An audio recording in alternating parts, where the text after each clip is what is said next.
Wakatipe baboun. Non mais en fait la caméra elle est là. Hein. Wakatipe baboun.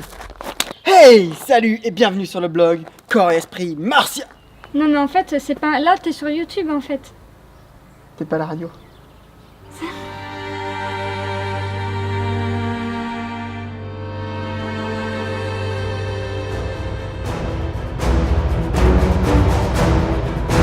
Salut à tous et bienvenue pour cette nouvelle vidéo du blog Corps et Esprit Martial. Nous nous retrouvons aujourd'hui à la campagne pour continuer le défi s'entraîner n'importe où en vacances. Donc, vous aviez déjà vu les vidéos s'entraîner sur le sable et s'entraîner à la piscine. Si ce n'est pas le cas, je vous invite à le retrouver dans les liens tout de suite en bas. Sinon, je vous laisse découvrir cette nouvelle vidéo s'entraîner à la campagne. La campagne, ça a plein de bénéfices, mais ça a aussi des inconvénients. Vous avez souvent peu de routes goudronnées, un manque d'infrastructures, les barres de traction, les stades de foot, etc. Donc qui sont des lieux quand même qui sont assez propices et sympathiques pour s'entraîner. Mais ça a des avantages. Déjà, vous avez de grands espaces où vous pouvez être assez tranquille. De là, au bout du terrain, ça fait 50 mètres. Je fais un aller-retour en sprint, ça me fait 100 mètres. Donc pour travailler le cardio sur par exemple du HIIT, c'est pas mal du tout. Et après, vous avez plein de choses qui peuvent traîner, du style des rondins de bois ou des bancs, là, comme ici. C'est vraiment pas mal. Donc le tout, c'est de savoir s'adapter. Moi, je vais vous proposer de tirer parti de cet espace. Donc je vais vous proposer un protocole d'entraînement, notamment sur le shadowboxing. Le shadow, vous en avez à peu près dans tous les sports de combat. Bon, il y en a où c'est un peu plus spécifique, comme le judo, où on ne s'arrêtera pas dessus maintenant, parce que sinon ça ferait une vidéo un peu trop longue, mais on reviendra dessus. N'hésitez pas à commenter si ça vous intéresse et que vous avez envie qu'on fasse rapidement cette vidéo. Mais voilà, le shadow c'est quelque chose qui est assez propice au sport de combat, mais pas seulement. Vous en aurez aussi dans les arts martiaux, différentes formes, dans le self-défense, dans les choses comme ça, hein, le Krav Maga par exemple, c'est très utilisé, le type d'exercice où on peut nous attaquer à plusieurs. Le shadow va permettre de travailler le cardio et la technique pour ce genre de mouvement ou ce genre de choses. Donc le shadow c'est quoi? C'est boxer contre soi-même dans le vide. On va appliquer le protocole suivant. 3 minutes de shadow, 1 minute d'exercice physique, 1 minute de repos. Ça, c'est le protocole de base pour ceux qui commencent et qui ont envie de s'améliorer. Ou qui n'ont jamais fait d'arts martiaux et qui ont envie de s'améliorer. Puis, pour ceux qui sont à un niveau un peu supérieur, je vous propose de faire 3 minutes de shadow, 1 minute d'exercice physique. 3 minutes de shadow, 1 minute d'exercice physique. Voilà, donc comme ça, c'est un peu plus physique parce que vous enlevez la minute de repos. Et pour ceux qui vraiment ont envie de foncer et de s'entraîner un maximum, je vous propose de faire 3 minutes de shadow, 1 minute d'exercice physique, 1 minute de cardio à fond. Donc soit 1 minute de sprint sur place, en levant bien les talons et en étant sur la pointe des pieds, soit 1 minute de jumping jack, voilà, comme ça, et de façon rapide, là je montre décontracté, ou soit 1 minute de corde à sauter, tout simplement. Donc au niveau des shadows, pour ceux qui n'ont aucune base, je vais vous donner quelques exercices en fait. Donc je propose de faire un protocole en 4 temps, donc 4 shadows, et puis après, selon le protocole que vous aurez choisi, vous adaptez. Donc je vous propose 4 shadows de base.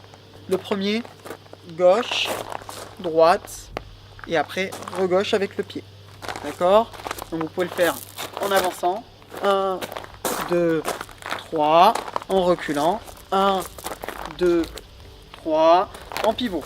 1, 2, 3. Ça, c'est le premier.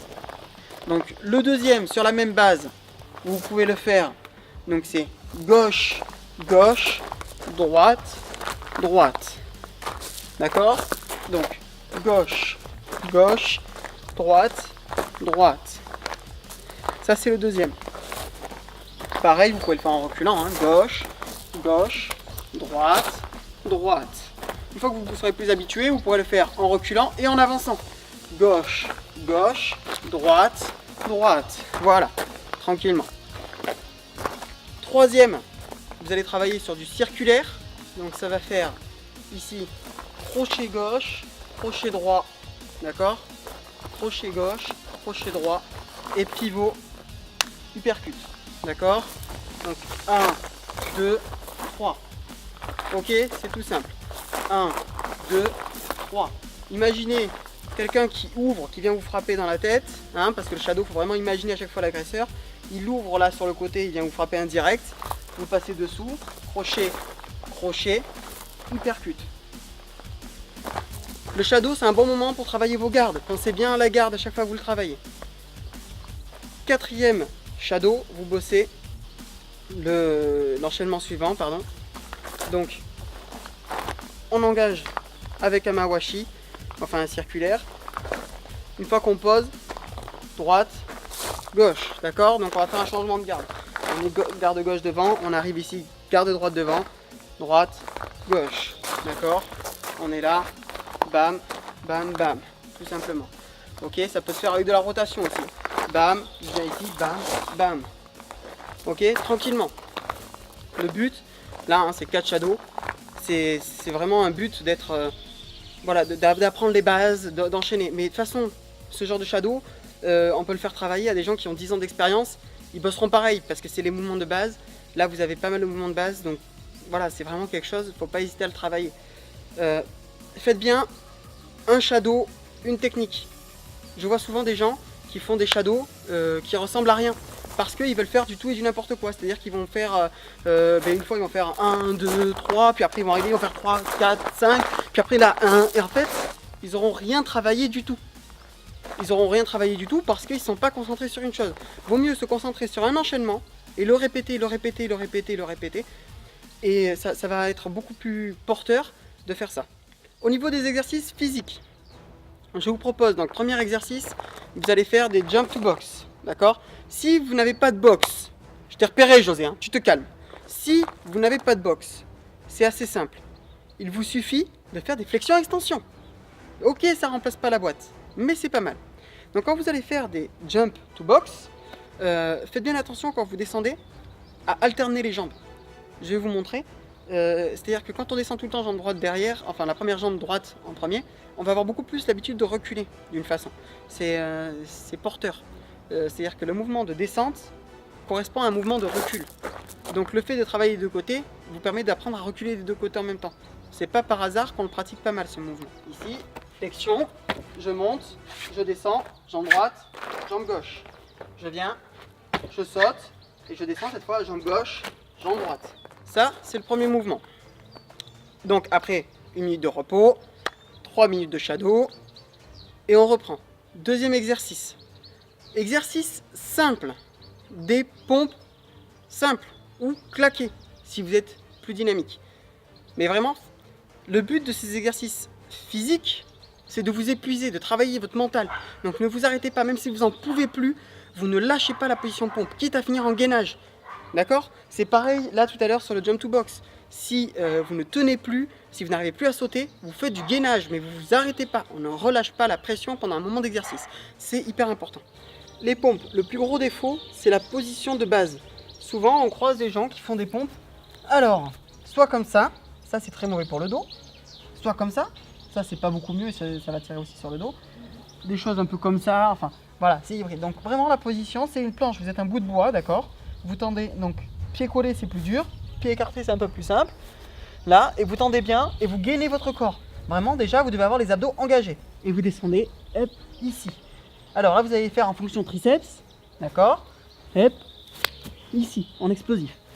Troisième exercice, vous allez travailler sur le grand droit. Le grand droit, ce qui permet la flexion du buste. Donc pour le travailler, on va venir faire ce mouvement-là, que vous connaissez souvent pour avoir vu en gym. Là, jambes tendues, et on fait des ciseaux. On ne laisse pas tomber les épaules trop loin derrière. D'accord? On engage bien les abdos, on serre fort, on tend la pointe des pieds, et on y va. Dernier exercice, les obliques, qui permettent la torsion du corps. Donc, vous allez venir ici, vous allez vous asseoir. De là, vous allez lever les jambes, d'accord?